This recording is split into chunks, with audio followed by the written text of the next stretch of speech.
And we are live. How's it going, everyone? Super exciting joint episode here. I'm here with the core contributors at Grape Protocol, and there's a lot of things to get into, specifically the release of the NFT decks, what we actually covered a bit at SolanaNews, and there's a lot of exciting things going in there. But before we get too far in, I'm going to pass this to Chris because we are doing a joint episode here of WhalesTales. So amazing to have you guys on. Man, I'm so excited. Internet friends, I'm so glad to be live once again from the other side of the planet, joined by Greg and Dean and the rest of the crew in mtnDAO. Episode 114 over a year together. Any side of the planet will be live, man. Yeah. Glad to be here. Thank you for having us. Yeah, thanks for having us. Amazing to have you guys on. And just to start, can we just outline for our users here, obviously people who have been with WhalesTales for 114 episodes, they got it all down. They know Grape Protocol. They understand the DAO, but just general overview. What is it that you guys are doing over at Grape, and how is it really just a lot more than just this underlying Grape Protocol that you guys have contributed to? What has it grown into over time? Yeah, should I take this one, or you want to? Sure. Please go ahead. So, we started with Grape Access, which is the bot everybody knows, the verification. And that really was the first use that we see for tokenized communities and for NFTs, right? It's to be able to create some exclusive space within a chat protocol. But that's just the first step of how you start building out a DAO, start building out value. And really at the core of what we want to do is experiment and discover all of the different tools a DAO requires, a tokenized community requires to operate. So, we started our exploration with this, little tool, which, we didn't expect would reach to a point of, 400,000 wallets that are using it right now. 800 plus communities. About 842, last I checked, communities using it. So, we have the largest verification system, but that was never our aspiration. I mean, if you ask me in 5 years, are we going to be doing Discord verification? I think that we've failed. If as a community, that's what we're still doing, right? Yeah. Web3 is not meant to be, these gated little channels. So phase 2 for us was then focusing on how does a community discover its energy? So, you coming into the community, right? Yeah. Hi, my name's Greg. I'm enthusiastic about interviewing people, videos, and that kind of stuff, news, right? Yeah.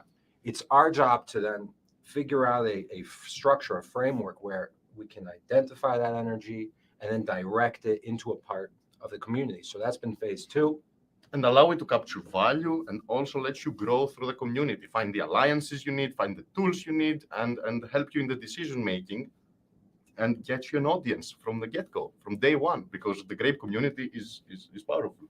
Yeah, the big difference between what Grape is as a tokenized community versus what exists on Ethereum, like a Whale or an FWB, is that we are both builders and users. Okay. I feel very confident in saying that the Grape community are the power users of Solana. Right now, everybody that's in Grape interacts with Realms frequently, if not on a daily basis. They interact with streaming payments on a daily basis. And then, we're interacting with all these different DeFi protocols as a result of our AMAs. And this is way ahead from ahead of the curve from the average Solana user. Most people haven't really discovered yet realms and what a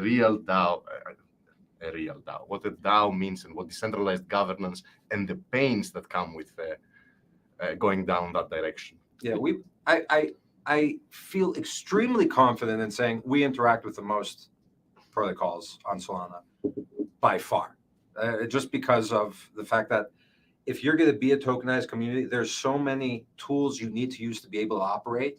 And in this discovery, you're not so sure which ones you will need and which ones you won't need. So we're incented to constantly test.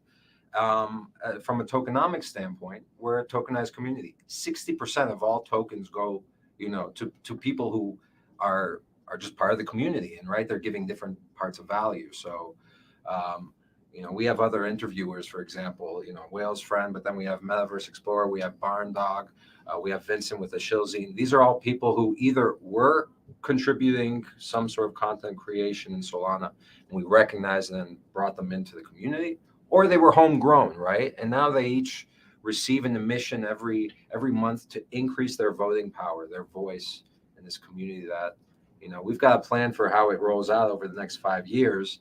And, we're hopeful that this is something that's going to be lasting, 500 years. Yeah.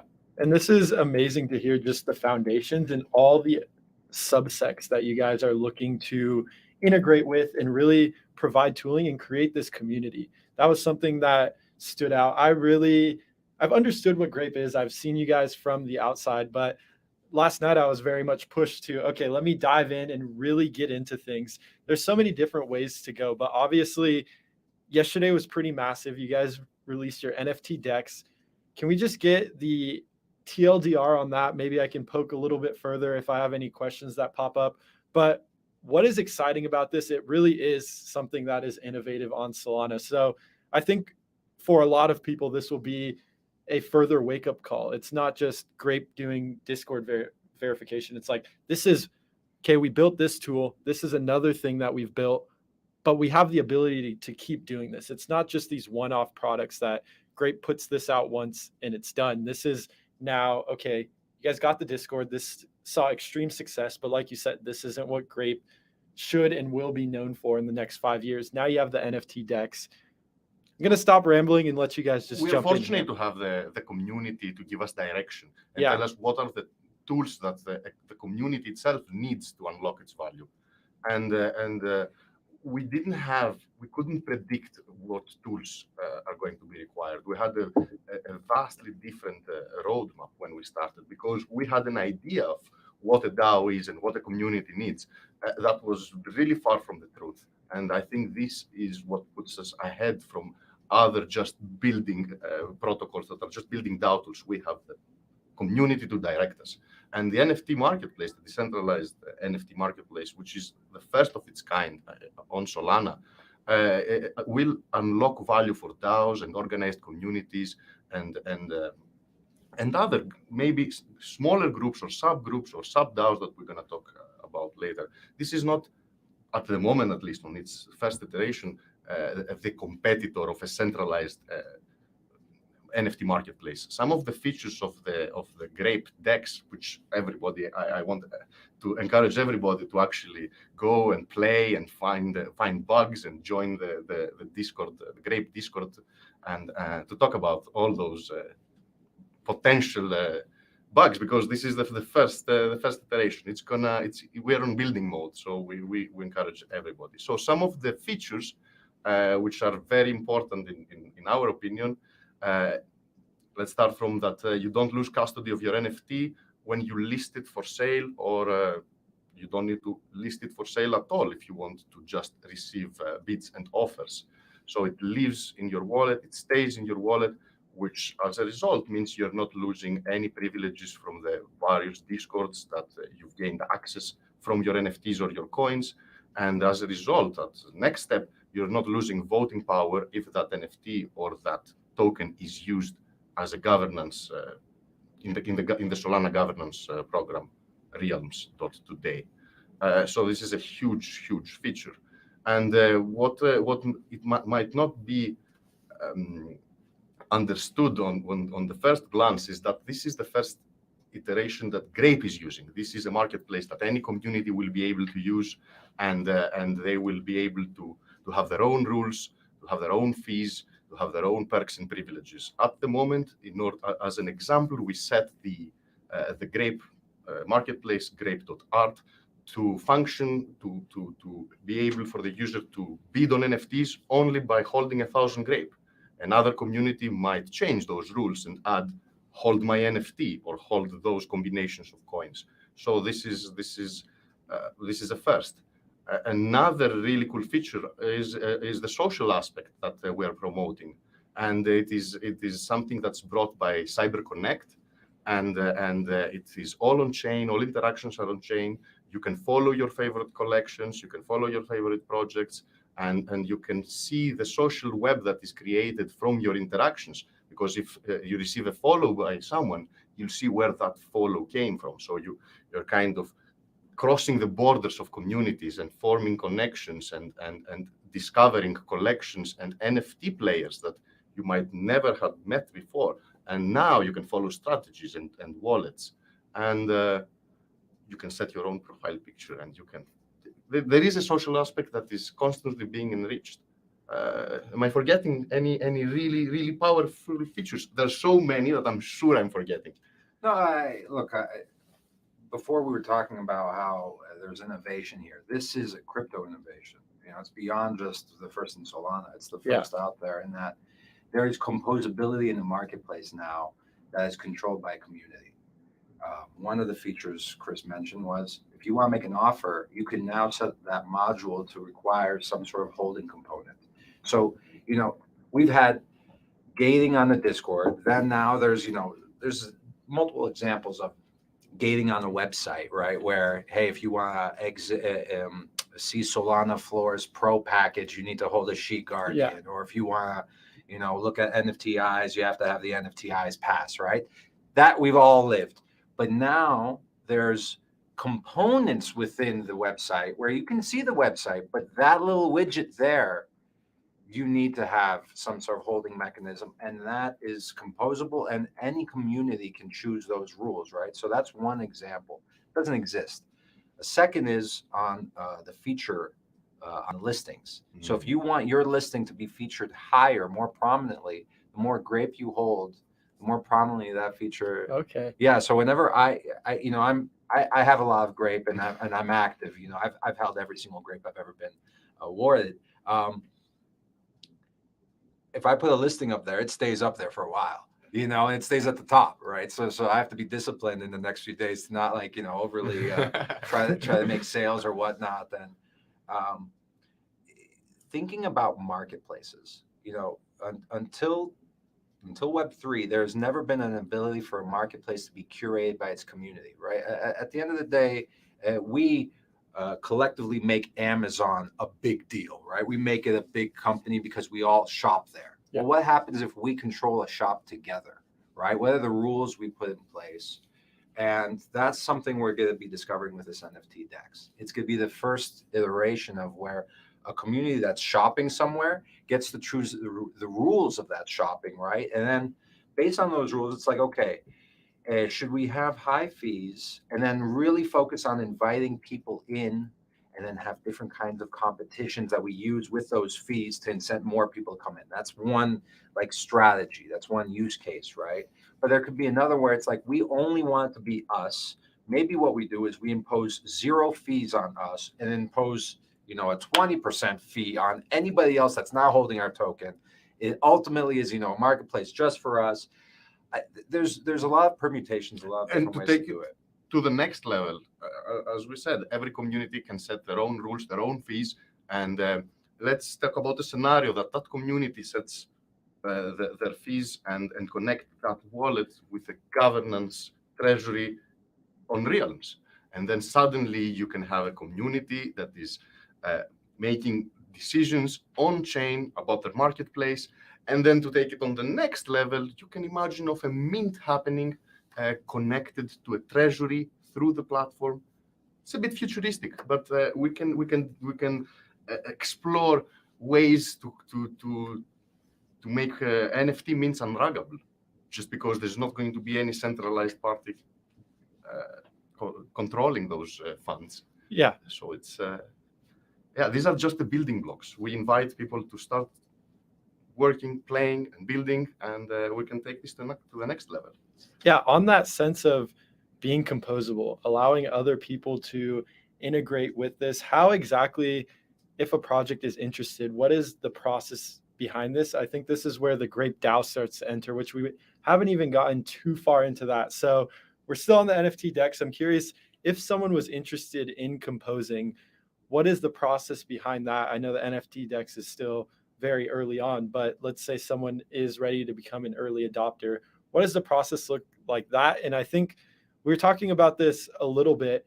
I think people want to, at least Grape holders want some sort of value to come out of this tool that Grape Protocol has created. So what is the entire process of if someone actually says, hey, I want to compose and integrate with this Grape NFT DEX? Yeah, that's a great question. And, we launched this yesterday. We're still figuring out what, all the different components that do, right? Like today, I realized how valuable it is to have this follower, social interaction component on the marketplace, because now, if I want to reward my followers, I can do it much easier on this system than I can on Twitter, right? Like, I have whatever followers on Twitter. The process of getting their wallets and then trying to do some sort of airdrop or rewarding, it would be impossible. Whereas here, I already have those wallets. I know exactly what they're holding. I mean, there's some interesting dynamics that we're just discovering. So the answer is we don't have a path today. And our aspiration is for this to be completely open source. That being said, it's a lot of work to make things open source. So we're hoping that, we can make this a big enough deal where it makes sense for us as an ecosystem to make this open source. We want it to be open source. If anybody at Solana is listening and you guys like this DEX, reach out to us so we can work, together on making that a reality. As far as how the Grape token holders will benefit, well, as we discussed before around fees, today we don't have any fees on the marketplace. Most likely there will be some on our iteration. On other iterations, I think it would be fair, but we'll figure that out, where the Grape community is receiving some sort of A small percentage. of fee. Now, there's also those bells and whistles of composability of feature benefits for holding, right? So today, all those benefits only go to the Grape holders. We're continuously looking at different ways you can carve up that holding to give different benefits, and we can even touch on sub-DAO tokens, bonded curve tokens through Strata later. But I think that's how it brings value today. And it's something that came out from really loving the space. It wasn't, this is what is going to make us the most money, or is going to make the most money to the Grape holders. This is something that the community, the development team, everybody identified that the space needed. So we built it, and we're going to explore with the rest of the NFT enthusiasts and the rest of the communities how this is going to bring value to any token holder and any community that adopts it. Most community activity right now is NFT focused, right? Yeah. It's connected to NFTs. So it makes sense to look at the marketplace for NFTs specifically, but the marketplace concept, isn't restricted to just NFTs. Curation, what is in that marketplace? Imagine like in the future when we as a society agree that we don't want to support any company that is not carbon neutral, then we will not curate them into our marketplace, right? Like it's these kind of things that are now enabled where, we can collectively have our own version of an Amazon that mirrors our values. How does that happen? It happens from community curated marketplaces. So this is the first example of it. And this is also the first example of a composable, with composable feature benefits. This doesn't exist on Ethereum. It can't easily, we were discussing this with Levi, even if it did, no one would be able to test it, let alone use it, just because there are so many non-financial transactions that need to happen. So many transactions. Okay, yeah. And this takes me to really the next thing, and this is super core to how Grape Protocol moves forward and continues to innovate. It's obviously not Dean and Chris up here making decisions on how this happens, which is part of the reason why you guys don't have an answer for the NFT DEX and how to integrate in the future. It's set at 0% fees. And now this is where we've definitely hinted at it. The community touched on it, but this is really where the Grape DAO comes in. And this is the whole community aspect of things. So just in general, what is the Grape DAO? I mean, I logged into your guys' DAO proposal page and there's like 8 proposals on there. And it just looks like this is obviously the hub of Grape Protocol, how things are moving forward. And not to say that you guys don't have contribution. You guys are core contributors, which does give you a decent say in what goes on. but it's open to any community members who want to come in, want to be a part of Grape. So it would just be great to get a little bit of context. And then there's so many things going on with this Grape DAO. Like I clicked into a couple things, seeing some sub DAOs, seeing Partner server awards. exactly. So all sorts of things. We can start with some context and then just dive into those couple things and then other things that you guys think are interesting. Yeah. So on the DAO side, right now, for somebody to be considered a Grape member, they have to be holding Grape, and they need to be inside Discord. For whatever reason, right now we've adopted Discord as our home. That's where almost every DAO today lives. So after somebody has verified that they're a Grape holder and they're in Discord, there's right now 2,200 people that have done that. They're holding different amounts of Grape, right? That's their membership amount. Yeah. To be part of the DAO, we as a DAO collectively agreed that they should be at the highest tier, which is currently around 25,000 Grape. That's called Gorilla, Okay. Class A, right? So after you're a Gorilla, there's a channel that appears, which is the DAO application. So you have to fill that out, right? You have to consciously take a step to say, hey, I want to be part of the voting processes. Once that happens, every Sunday at 1 p.m. UTC, we have a call, right? And this involves anybody who's on the DAO. And currently there are 61 members on the DAO. Now, one of the first activity we do during the DAO meeting is we look at the sign-up sheets and we say, okay, who's submitted to be a DAO member? And then we look at their activity. What have they been doing inside the community? Have they introduced themselves? There's a special section for people to introduce themselves specifically as DAO prospects. Okay, yeah. And people put in a good essay, it's a good 5 paragraphs kind of thing. And then we discuss right there on the call if they should come in or not. And it's communal. Like if somebody has any reason, mention it right now why this person shouldn't come in. We're very consistent about doing that. We also remove people if somebody hasn't been active in 2 weeks on Discourse where we do our proposals, they're removed. You have to have a very high level of activity if you're going to be at that level of decision making. Yeah. Those 60 people are responsible for the proposals. They get to dictate what do we vote on, right? So those proposals are discussed at length in Discourse, which is where you saw in the DAO.grapenetwork.org is a Discourse implementation. And the only people who can comment and make proposals are these 61 DAO members. Okay. Right. So you can go in as a non-DAO member, read everything, but if you want to be able to be part of that discussion, you have to be a DAO member. After it completes its discussion portion in Discourse, it's then elevated to an on-chain vote, which anybody holding Grape can vote on. Okay. Now there are some rules on this one. The vote needs to stay open for a couple of days. Some votes need to a number of votes need to be gathered in order for the proposal to pass. So there's a quorum that you need to meet, and all these little details are known to the members that are taking the decisions. But everything has first been discussed on Discourse. Yeah, that's a super interesting process, and it makes sense how you have the highest active community members, contributors, really making sure that what you guys are putting on chain makes sense and that people are agreeing it's innovative and good for the success and overall community of Grape, but then it does open up to Grape holders. I think that's a really unique way and really moving DAOs forward here. You guys are definitely, as we said, innovating on Solana, looking to create this idea of DAOs. Just for like a little sidebar here, it's kind of an easy, obvious question, but I always like hearing everyone's answers. What made it to come on Solana? When was it like this aha moment? Were you guys in Solana and then decided Grape would be awesome? Or was Grape always this idea of building it and it was like, okay, Solana is a good match? That's a great question. I mean, from my perspective, I had lived a lot of the tokenized community world on Ethereum.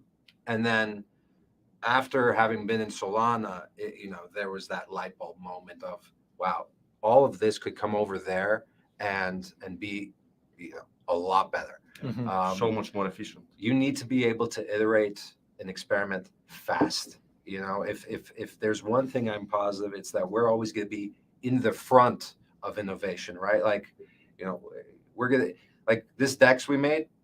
I'm positive there's gonna be more DEXs. I'm 100% sure we're not gonna be the only. We're always gonna be the first when it comes to these things. We're not gonna always be the only, right? Yeah, that's like we were first it's in verification, and yeah, we're not anymore the only. Yeah.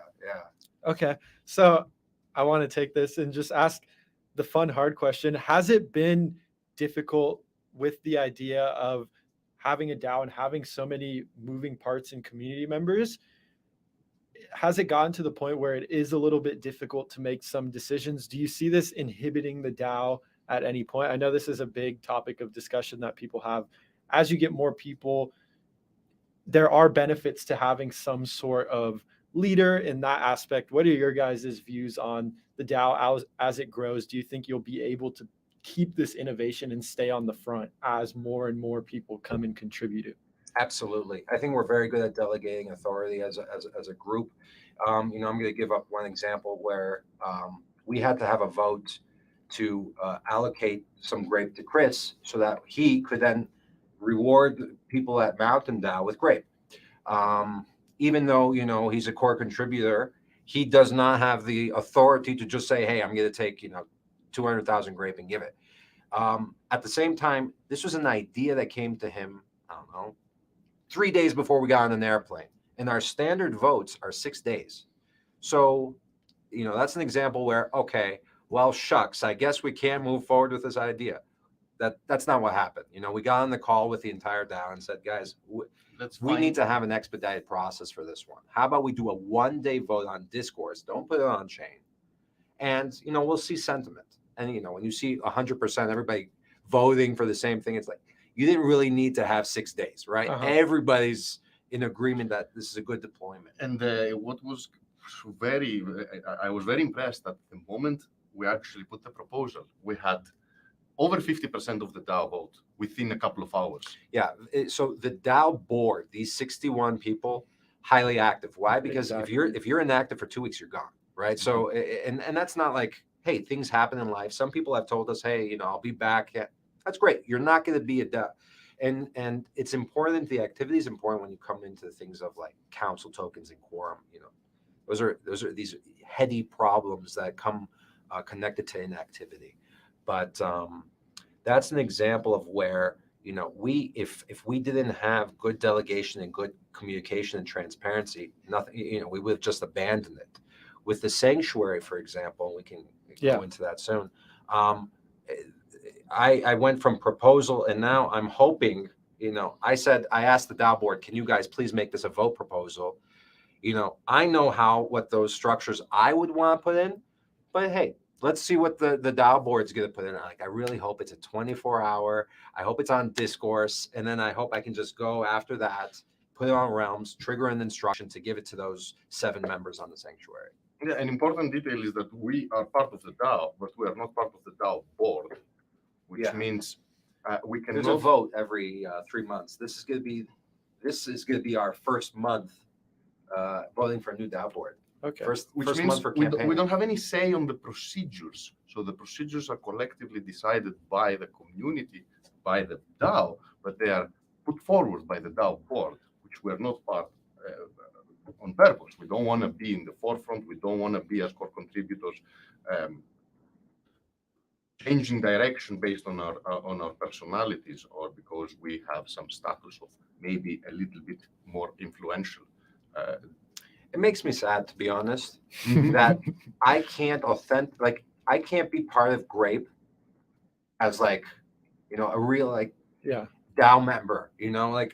I feel that we are cheated out of an opportunity to be part of the real thing, right? Where it's like, okay,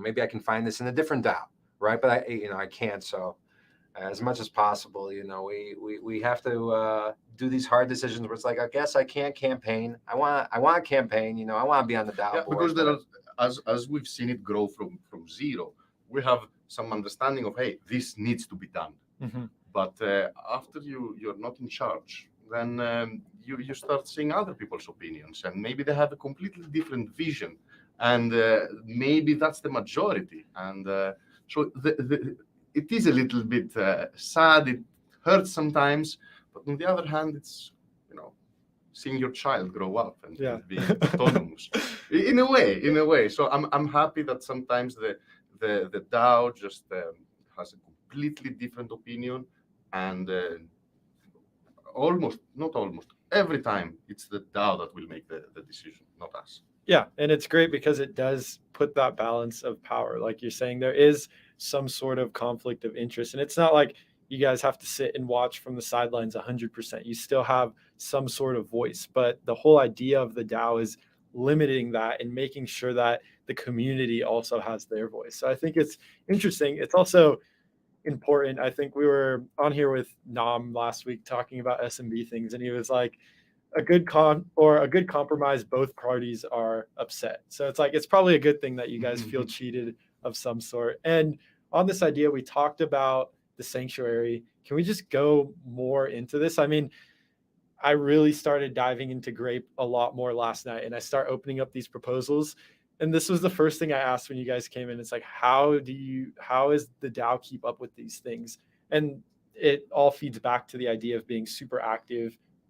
If you're not there for 2 weeks, you're out. But I'm just curious, what are some of the big proposals that you guys personally are excited about, or potentially that also the DAO has just been talking about a lot, some of the bigger ones? Because I think there's, I don't know, 6 to 8 to 10 on there right now. Yeah, there's a lot of proposals active right now. Like every month, the most important proposal is the emissions. So our tokenomics, which we said 60% goes to community, which I challenge anybody to show me another project of our size that gives that much. It's a community project, right? 5 million is minted every month. 1.5 of it goes to people who have different skills, right? We said there are 93 people that have different skill roles in our. We have to decide as a DAO how to split that up. So that is the most important vote every month. Is like, how are we communicating our priorities, right? So this last month, we had a massive increase on allocation towards the developers. Why? I mean, these guys have been beasts this month, right? We Grape.art. Yeah, Grape.art came out, right? Yeah. So there's going to be this continuous, shift of priorities, and those priorities are going to be mirrored by where we continue to allocate governance power, right? That's how you have to think about that Grape allocation. We're giving people more and more of a voice. So I think the emissions one is massively important and ongoing. And how often is that? Because these things, tokenomics in general, like having them dynamic is fairly important. Like, as you're saying, things change. It's like, okay, developing is really important, but maybe there's a certain time where it's like community is a little bit important. Like early on, it sounds like that was very important. You need users, and now it's like, okay, these tools are sweet. Everyone's getting excited about them. Roundabout question for just like you said, it's ongoing. How often is that? So right now we're doing about once a month. Now it's funny. The first two emissions, the first emission plan I created. The second one he created. On the third one, we told them we're not going to do it. So it didn't get done for over a month. So no emission happened. So no emission happened until somebody from the community made an emission plan. It was that simple. It was like, guys, because no one's going to get Grape until somebody does it, and I promise you, I will not put that plan together. Yes, because it's easy for me to just make a proposal and then have everybody agree with me. But I want someone else to come up with a proposal and challenge mine. And that's where you're going to find the gold. That's where you're going to improve on your processes. This is how you're going to involve other people. And as I said, it's an ongoing process, which means sub-DAOs need to vote. Sub-DAOs need to police the ranks because some people are getting paid more than others. And this just puts forward all those growing problems that communities face. And we're very close to making this all decentralized. Like right now, I showed this to Nam yesterday. So what happens is we vote as a community how this emission is going to be, right? We know exactly who's going to get how much Grape. Then we put the vote on chain on Realms, and there's an instruction to send that Grape to our streaming partner. Now, there's only two that I know of, MeanFi and StreamFlow. Yep. MeanFi today is a lot further along So we're using MeanFi. That doesn't mean we wouldn't use StreamFlow. We'll use anything that's ready and integrated, right? We're users. We're the number one power users.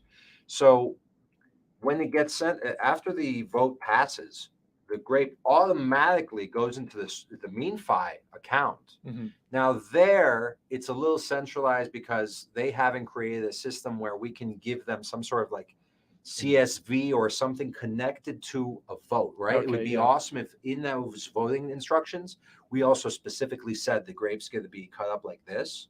And then it goes into a stream. And that stream gives that Grape out at a maximum of 1,000 a day. And, some people have Grape, coming to them for, who knows how many months moving in the future. And Yeah, this is a it's problem. very close to being completely decentralized. And this is a problem you cannot identify prior of arriving there. It's impossible. You need to Yeah. to Yeah, first if you ever get told the me DAO. streaming payments is going to be essential how to would DAOs, we I wouldn't understand that because Yeah. now we've figured out that, and this hasn't gone to a DAO vote, but we talk about this philosophically. If somebody leaves but has these streams still going, what should we do? And some people have said, okay, you can cut off the stream. Yeah. Right. It's an interesting concept, and there's so many permutations, so many different tests to do. But yeah, if you're not users, how are you going to be built? You don't know what you need to build. get your hands there. Yeah. So there are examples in Solana. I'm not going to name names, but you could see some amazing builders that are completely not users. So it's like, look at this amazing thing I built. Who's using it? Yeah. Oh, they don't understand it. No, you don't understand what people want, right? So I think that we've done an amazing job of being the best users in Solana for the, definitely for the non-financial, although the research group would probably say that they're the best at doing DeFi tools as well. That's awesome. And so while we're here, I don't know if I completely understand the sanctuary yet. So maybe a little bit wrap that up, and then just the sub DAOs is a whole nother rabbit hole that I think we can scratch the surface on, but that just runs insanely deep and just shows the power of Grape community. But sanctuary, how can we wrap that up high level? What's the big thing behind that? Yeah, so the Sanctuary is a fantastic project around derugging other projects. It started with the Exiled Apes, and then it went to Soul Bears, and now there's a lot of communities where after they get rugged or for whatever reason the developers stop, there are people who are passionate in the community that don't want to see this stop, so they use the Entangler to continue this community. This has been led by Levi Korg, Angered Bees. I don't know them in real life, right? Kimosabi, Joanna, Exiled Apes. Like these are the 5 names that I know very well. So we see that we're aligned in what we're trying to accomplish around supporting community building. That they're very active in Realms. That's actually what, like, I am addicted to Realms. I know everybody who's like, I'm proud that we are the biggest user and the biggest DAO in Realms. So we identified that, hey, these guys are pretty big. They're pretty active. What we did there was we reached out. We said we would love to bring you into our DAO. So we're giving them Grape to come in and be with us, and they're going to allocate 5 gorilla spots to those 5 members I mentioned, and then they're going to choose 2 other people. And the idea is for us to be able to support those operations, right? They're all doing this now, kind of pro bono. Mm-hmm. We already have a tokenomic structure. We already have 93 people who do other jobs. So combining, we'll be able to continue what they're doing, but just give them much more support. Mm-hmm. And the most important thing that we identified is not that we have the same mission of bringing a better user experience, a better community experience, especially to those users that might have one mint in their life. They decided to mint one NFT. They were unlucky and they got rugged, and then they have a terrible experience from the space. So we were aligned in the mission, but more importantly, we were aligned in the ethos of let's make this a place that is welcoming and give a space that will empower those individuals that put the work, that are passionate, that are excited. And the Grape community has been a funnel for all those projects that might become weaker, either due to market conditions, either due to some botched mint, some issue with the contracts, or even because some core team members decided to abandon them. So the Grape community offers a great place for these enthusiastic people to start over, and the Sanctuary, they're going above and beyond to rescue these communities and identify value and bring it forward. They've identified so many leaders inside those communities that just started as members or as users or as collectors, and they managed to unlock their leadership value, bring them forward, and lead those projects that the market thought they were dead. And I think there is a place in the Grape DAO boards for those individuals that know how to empower and know how to shape a community. And the different thing that we're doing with Sanctuary is that we're inviting the whole group to the DAO. We have these partner servers awards that we usually give to. We change the criteria every month, every epoch, so it cannot be gamed. And this month, this epoch, we identified the Sanctuary, that we need these people to be closer to us, closer to the Solana space, and give them any tools they need to continue what they're doing. Yeah, that's awesome. And I think the best part is we got through two big proposals, right? We were talking about the emissions, the ongoing ones, and that somewhat bleeds into being able to do things like the partner service program, tying into the Sanctuary. I'm curious now, I saw something, sub-DAOs, I think we should scratch the surface of this a little bit. You also, in your tweet, you put out social tokens, and I've heard about this not too adept, so I'd be great for you to lay that on us as well, Chris. But even just touching sub-DAOs, because this seems super interesting, and we'll just show how deep, and this is a fun one, how deep like the grapevine will actually go and what you guys can make. Yeah, sure. So what we've understood by growing this community and actually looking at other communities, successful communities, we've seen that the building blocks, the teams that comprise the core of each community are a little bit the same. Everybody has moderators, everybody has videographers, community creators, researchers, DeFi experts. Everybody's bringing their own value. And what we did differently is organize those individuals, those groups in sub-DAOs. And as we said, we're a community project, which means a large chunk of the allocation is going to go to those groups. The idea is to form those groups and allow them to self-police and shape their own culture, make their own rules, and find their own ways of identifying talent. And this helps in the overall decision making because smaller groups can arrive at consensus much easier. At the same time, these groups share the same kind of skills, the same kind of expertise, and there is some mutual respect. There is an easier way for these individuals to connect and, of course, find consensus. So these are the sub-DAOs that will actually decide what's important and what needs to be passed to the main DAO. Because the main DAO cannot possibly know, the DAO board, what happens in the moderators sub-DAO. They cannot know what happens in the community creator sub-DAO. They're only human. They can't follow everything. A good example for me is like the designers. When we first had like a lot of designs coming in, submissions, I want to be a designer. Look at this design.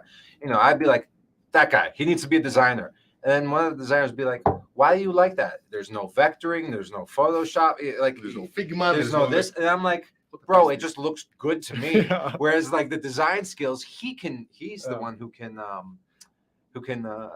identify, how experienced that designer is.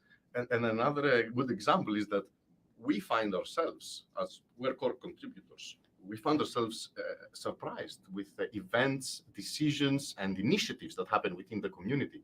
That those sub-DAOs go so deep into finding value and discovering ways to empower the community that sometimes we wake up and there is a proposal that we've never heard, never thought about, and is amazing. One of the coolest things at Mountain DAO has been meeting somebody who said, oh, I know my friend loves Grape. He does your meditation session.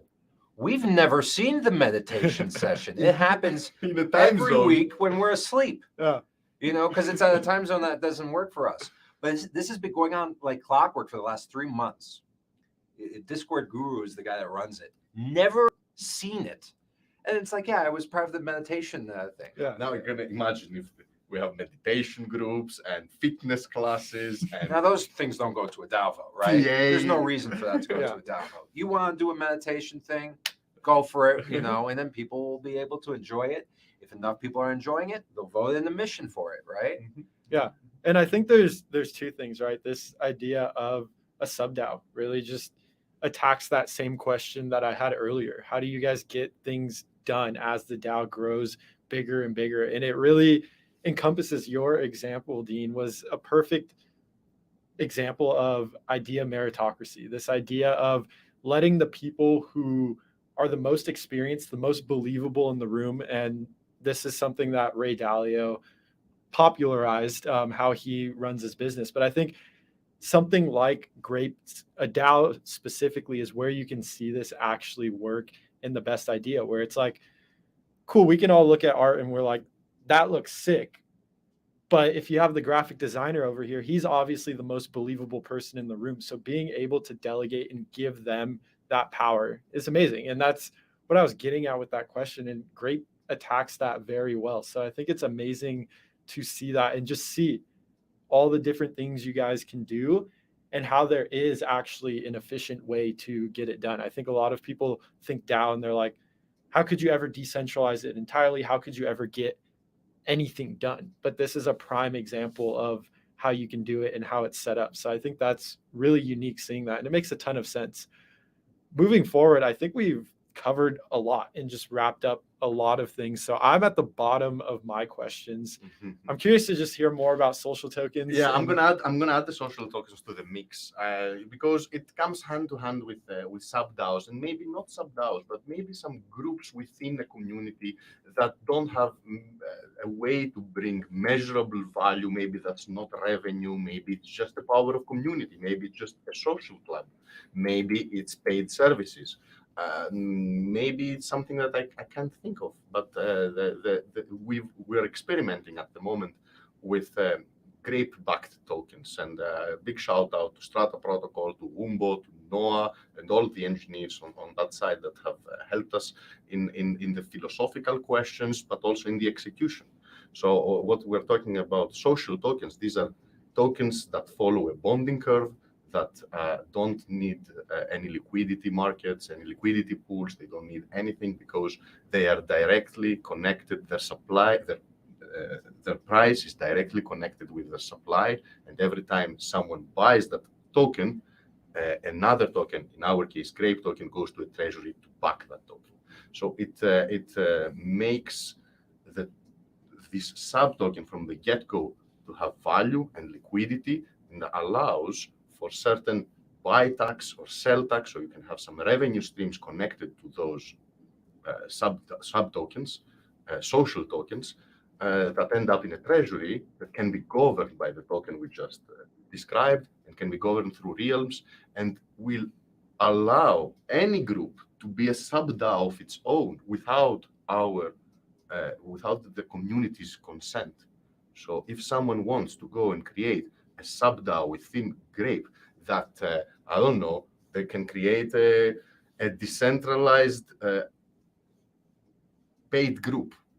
It might sound negative, but when we add the decentralized portion in front, where everybody controls the treasury and the gating and the ticketing and the membership, then it becomes a fully meritocratic group of individuals that bring value. There's no way for Grape or the Grape DAO to measure that value, but if they implement their own sub token and they have their own treasury and the group grows and together the treasury grows, then they can even leave Grape and create their own organization.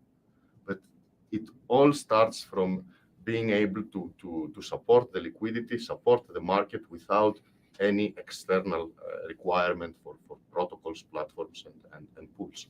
Yeah, and that's super interesting because it also adds value to Grape as a whole. You guys are adding value to the community, and then it's also backed by Grape. They're adding more utility for the token. So I think that's super interesting in general. I mean, this seems like it's a little bit further down, but you guys are definitely working on it. You're working with other people. So super curious to see how that plays out.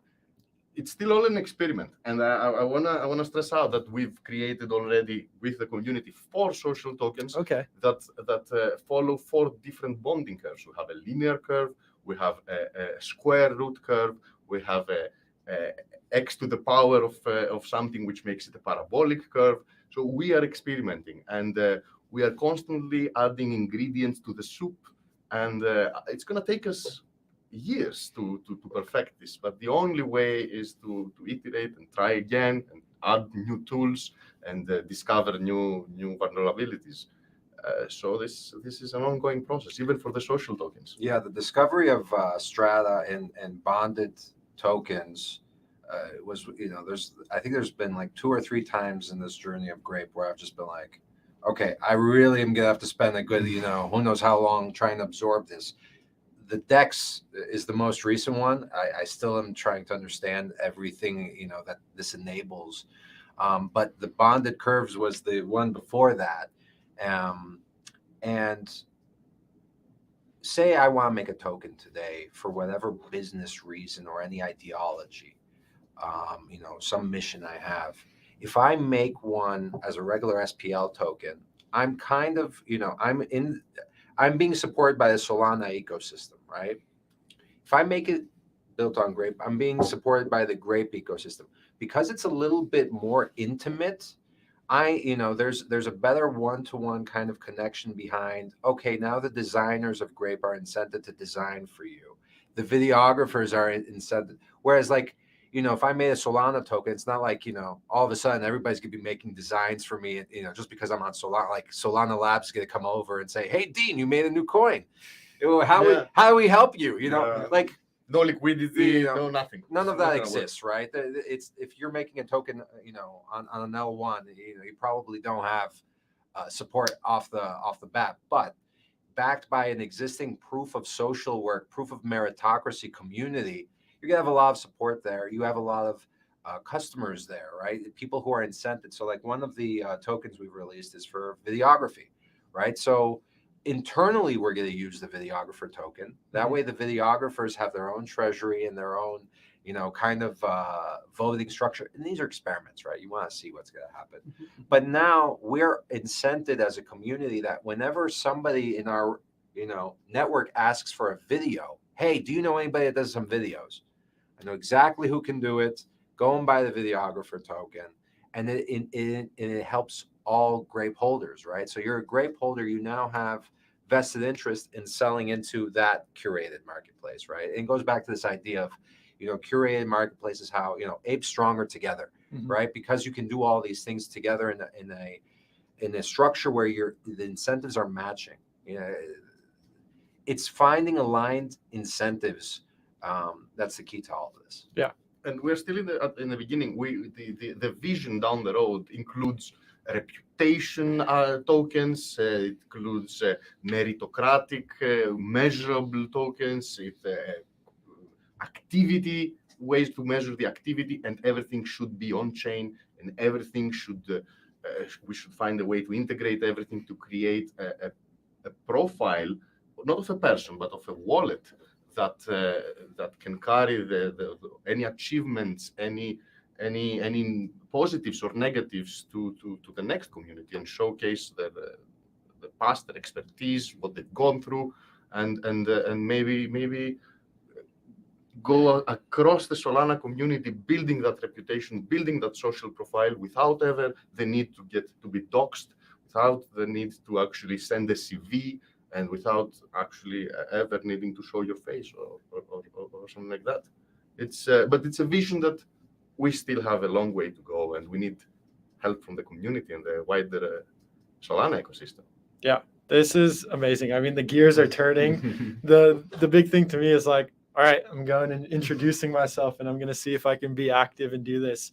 I think this is a great spot to leave it off. The big thing, obviously, was talking about this NFT DEX and this next tool or product that you guys put out. And really, I think this sets the stage for, it's not Grape doing Discord verification. And I think the NFT Dex is just a second little wake up call and a jolt. It's like, hey guys, Grape is doing all of this. And I think we got a very good general overview of all the different subsects that Grape is looking to do, specifically how deep the DAO runs and the purpose and value it actually drives to Grape. So I think this is just an amazing spot to leave this off. I want to thank Dean and Chris for joining us all the way from Greece, which is amazing to see. And overall, that's really all I have. You guys are going to be hearing a lot more from Grape. We definitely have our ear on the ground now. We've been keeping up with Grape, but now I'm pretty excited. So other than that, guys, maybe you'll see me in the Grape DAO. Maybe we'll see some of you guys there as well. So going to end it off there. And thank you guys so much. Thank you for having us. After the cameras are off, we're gonna get you into the Grape community. You're gonna verify and I'm already verified. I just need it now. No, we're gonna this get is you. the allocation we voted on. We're so gonna we're gonna get give you some Grape now. Get you some Grape. You're gonna get into You're gonna the become a appropriate great ape. channels. There Exactly. we You're go. gonna get into the right channels, maybe to make the team larger, maybe to get some audience. Mountain maybe. DAO. Yeah. Sky's the limit. Definitely. Thank you all. Thank you all for being here. Peace. And see you from the usual streaming platforms on Tuesday, the coming Tuesday. Nice. Peace, Love everyone. you all.